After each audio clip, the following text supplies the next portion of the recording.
Hi there, welcome to Transcona Trailer Sales. Today I'm going to be walking you through your 2025 Coleman 17B. We are just going to start off at the back of the unit. If you notice up top, you are pre-wired for an observation camera as well as a lipid collapsible stair system. If you'd like to get set up with either of those, it's a great addition for your camper, and you can contact your parts department and they'd be more than happy to help you out.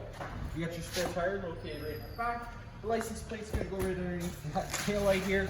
And then just pulling on the bumper tube, that cap will come right off. The same cap's on the other side, so you can use either side for your preference. But that's going to be where you're going to want to store your sewer hose after your first use. You don't have one in there yet because there's a brand new one located inside the front compartment in that starter pack, which I'll show you once we get there. But again, just after your first use, store it inside there. It's just going to keep as much smell out of the unit as possible. And then as all four corners of this unit, not all four corners. You got two at the back. You got stabilizer jacks. Then you're going to use your front tongue jack for the front. But the way these guys works is you hook up the 3/4 inch drive tool, which we do have located inside the front compartment. Run this foot down to the ground. Once the foot contacts the ground, just giving another 1/8 turn, snug it up. It's going to take any bounce or sway you see we have in the unit right now away. And just an extra little special couple notes. They are stabilizing jacks. They're not leveling jacks. Please don't try and use them as so. You do run the risk of bending them. Same thing goes for if you're running them up and down with a drill or an impact. It's okay to do that, just making sure you're very mindful of how much torque you put on them, because again, they are pretty easy to bend. And then in this corner here, you got your hot water service port. You're popping that guy open. Really the main thing you need to worry about is just that power switch, making sure that's on, supplying power to the thermostat inside, which again, I'll go over once we get there.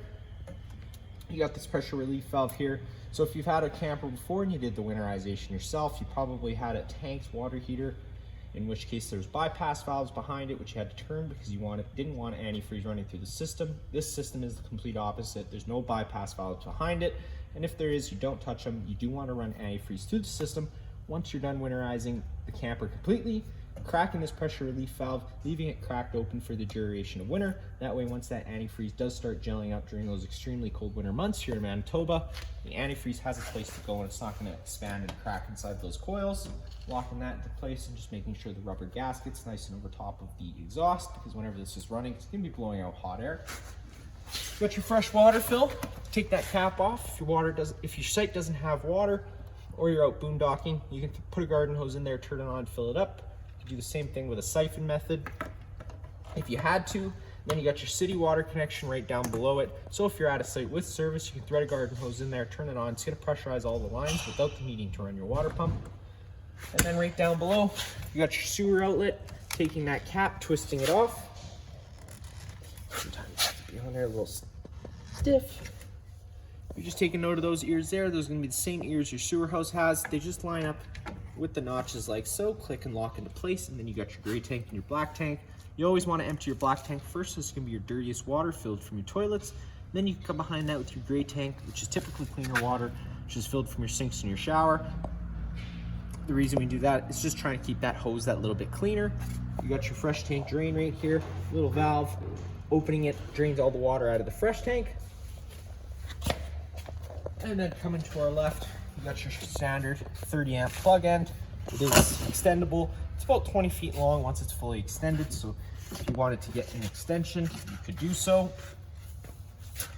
But let's say your campsite didn't have 30 amp service, or you want to plug it in at home to run your fridge.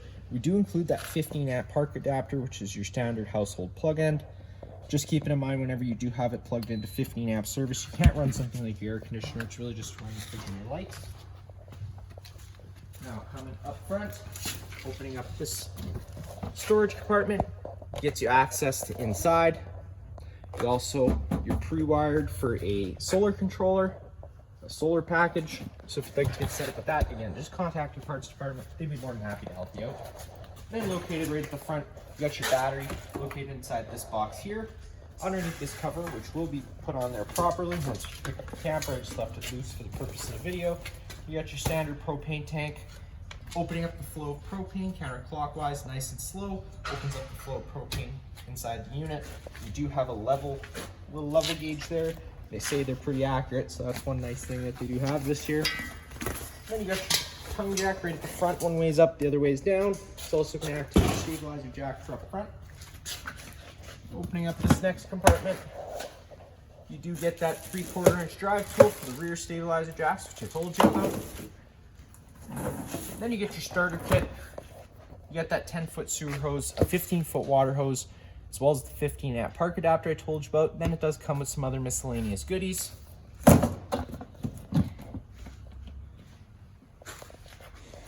Then coming down the unit, got your furnace exhaust. Whenever your furnace is running, this is going to be blowing out hot air, so just be mindful of that. A couple exterior plugs in case you want to have anything outside. And then down at the bottom, right down below the floor, you do get your 2 low point drains. You just crack them open. That's just going to drain as much water out of the lines as possible. It's also a good idea to do once you're done your winterization process. Crack them open to allow some antifreeze out of those lines. Now for the best part, to get inside, you're just taking that bottom here, pulling it towards you. It does fold down, and then you can take and open up your door, hop on inside. Now if you do have the door fully open, you are going to notice the door is going to block the awning arm. So if you go to run that awning arm, make sure you have that door closed 90 degrees before you start trying to run it. That way you don't damage, bend anything. Taking a step on inside, first thing you notice off on the left is that fire extinguisher, which is pretty much just like home. Pull the pin and shoot. Up on the wall, you get your monitor panel system. So you push the button, it's going to tell you the corresponding level of the tank. Same thing goes for the battery. Pretty self-explanatory. Water pump switch, which draws out of your fresh tank.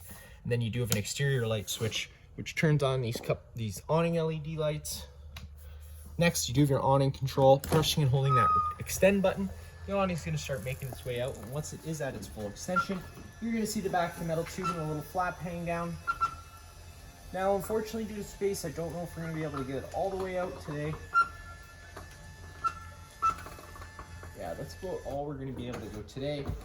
So let's say it were to start raining, you can take any arm front to rear. You got your loose little tightening knob there. Pull the arm in towards you. It's going to be a little easier once it is at its full extension. Tighten up that knob wherever you like it, and it's going to hold its own. And you're going to see it changes the pitch of the awning head. Now, if you like that angle better, because it does allow for more shade underneath, you can do the same thing with the front arm.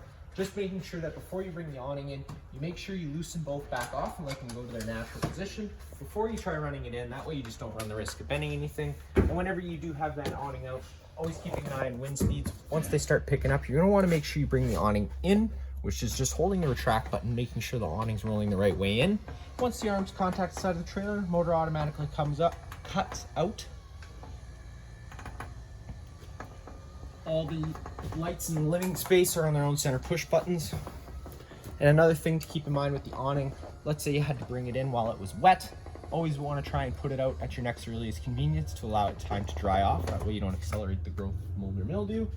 Now I'm just going to go turn on all your living space lights quickly so you can see nice and clear in the video. Now in the back bedroom space, you got your bed, storage up top. For any of the storage inside the unit, always being mindful of drains and water lines and things like that. You don't want to be running into them. And if you pick up the foot of the bed, they do give you a little storage space right up front in case you want to put any extra blankets or anything like that. At the end of the bed, you got plug-ins as well as USB and USB-C. Up on the wall here, this is where you're going to want to mount a TV in case you wanted to mount one in here. There's a little block behind the wall just for added extra support. And then you got your couple, your cable satellite outlet as well as your plugins.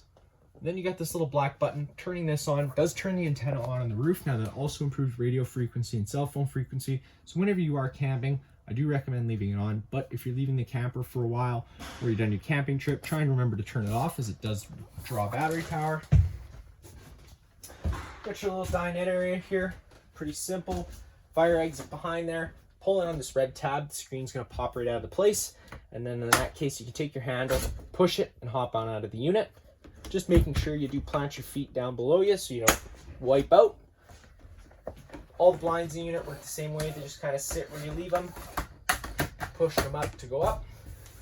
This is a little dinette as well. So in case you had an extra guest that couldn't fit in the bunk beds, you could take your table, fold in the legs, sit the tabletop on its desired ledges, and then take your back cushions to fill in the center.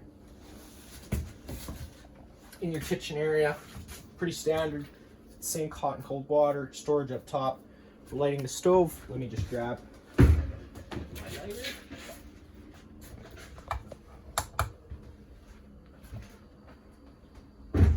Now for lighting the stove, we're going to first talk a little bit about propane. Because this unit is equipped with propane, you got your LP detector right here near the ground. If this guy does ever start going off, don't panic. Just turn off the main supply of propane at the front of the unit and open up some windows and vents to let some fresh oxygen inside of here. And if you're ever cleaning around it using any sort of chemical, it is very sensitive to that, so that can cause it to go off, but use your best judgment. You got your stove, so whenever you're running your stove, if you've turned the propane off at the front and you've left it off for a while, it does allow air into the system, and especially if you do disconnect the bottle to go and fill it up, when you reconnect the bottle, there's lots of air in the system, so sometimes it can take a few minutes to purge all the air out of the line, so you do have to be patient with it. Whenever you turn it to that high/light option, always making sure you are running a lighter, because if you weren't running a lighter and you had a buildup of gas and then you go to light your lighter, there could be a small combustion. We want to try and keep all our eyebrows and eyelashes, so we don't want that. So just making sure that whenever you are running it, if you can't get your lighter lit right away, try and remember to turn the gas valve off. And of course it did light up pretty quickly today just because I did have the system running earlier. But you see it is as simple as that. And the reason I told you to come and light your stove first is it's the simplest, easiest way to purge all the air out of the lines. If you go to fire up your water heater or your furnace, those only try lighting themselves a few times before they could throw a fault code at you, which could cause some frustration, which we want to try and keep to a minimum and keep camping fun. So that's just why I say that. Again, storage all around, and then you do have your little Furrion fridge here. You're just pulling on it, that opens it up. The controls for that are just right up here. Obviously 7 being the coldest option. Anywhere before that is going to be a warmer option. And then you can just click it right off by going to 0. There is a little freezer up top. Right down below, you're going to notice this port. This is the main output for your furnace. This is where the furnace is going to put all its air out of whenever you turn the furnace on, which is right above your head on this thermostat on the wall. Clicking it over like so, that's going to be its hottest setting. Anywhere before that is a cooler setting, and then just clicking it off like so to turn it off. There's a little temperature dial right down below to tell you how hot or cold you're getting. Whenever you click it off, it does run for an additional 3 minutes to allow itself time to cool down. Microwave up top, pretty much just like home, not much going to show you there. And then one thing I forgot to mention over here is just going to be the air conditioner for the unit. It's pretty much a household window air conditioner. Pretty simple. You got your power on button to turn it on, up or down to change your set temperature, and then all your modes are over here, which you can go up and down with. You got cool, which is air conditioning, dry, which is going to be a dehumidifying mode, so it's going to try and take as much moisture out of the air as possible. Then you got a fan option too, which will just move air around using this air conditioner. It's not going to be cooling at all. And then an auto mode, so it'll kick in what it thinks it needs. Fan setting, you can change between all your different fan settings. And then of course there is an auto. So whenever you're in low, medium, or high, the fan does run full time regardless of what the room is set to. But if you leave it in auto, it's going to kick in whatever setting it thinks it needs. And then once the room hits its set temperature and this senses that, it will kick the air conditioner off. You got a little filter check button. So that's if you have to check the filter, which is at the back. Probably not something you're going to worry about. It could be something you're bringing in. There is a timer as well. And then there's an energy saver mode. That's just to try and keep the power down in case you're running off a generator or something like that. But yeah, that is some, and then you do have some louver control so you can decide where the air is put out. Now for the last part, you got not the last part. You got your main fuse and breaker panel. Whenever a breaker trips, it's going to sit in the middle, so you do just have to turn it off and then back on again to reset it. You have all your corresponding fuses right beside it, and there should be a little red indicator light in case one ever does pop. It's always a good idea to also keep a few spare fuses on hand, just in case one does pop and you're out on your campsite. And then you got your bathroom light switch right above my head here. Sink, shower, pretty simple. Right above my head, you're going to have a vent lid. Pulling on that handle down, pushing it the other way, opens up that vent lid. Now, if you were to start traveling, you do want to try and remember to try and bring that down. Otherwise, you do run the risk of damaging it. And of course, if you had it open and it were to start raining, it's going to get wet inside of here. We do sell vent covers here at the shop. It's a vent cover that goes over top of it. It's going to stop that from damaging in case you were to leave it open. It's also going to stop rain from getting inside of here, so you could leave that open if it was raining. If you'd like to get set up with that, again, just contact your parts department and they would put together a quote for you. And that is going to be it for this unit here. If you have any other questions. Ooh. Last but not least, before that, on the wall, you got your main GFI plug. You got reset in the middle, test on the bottom. If you ever have an outlet that doesn't work, this would be the first place I'd check, just making sure that it isn't tripped, because mostly all the plugs are hooked up through it. And then you got your thermostat for your hot water heater, power button to turn it on and off. Of course, if you have the switch on outside, up and down to change your set desired temperature. It's going to be locked to 51 degrees right off the bat, just as an added safety feature so kids can't scold their hands. Hopefully your kids aren't listening to this, because if you push the up button for about 5 seconds, it's going to unlock that thermostat and allow you to go up to 55. So let's say you or your significant other is done doing their shower or whatever else that they wanted to do with that kind of temperature. If you drop it down back below 51, it won't let you go back up, and you can change it from Celsius and Fahrenheit with the press of a button. Now that's going to be it for this unit here. If you have any other questions, feel free to give us a call.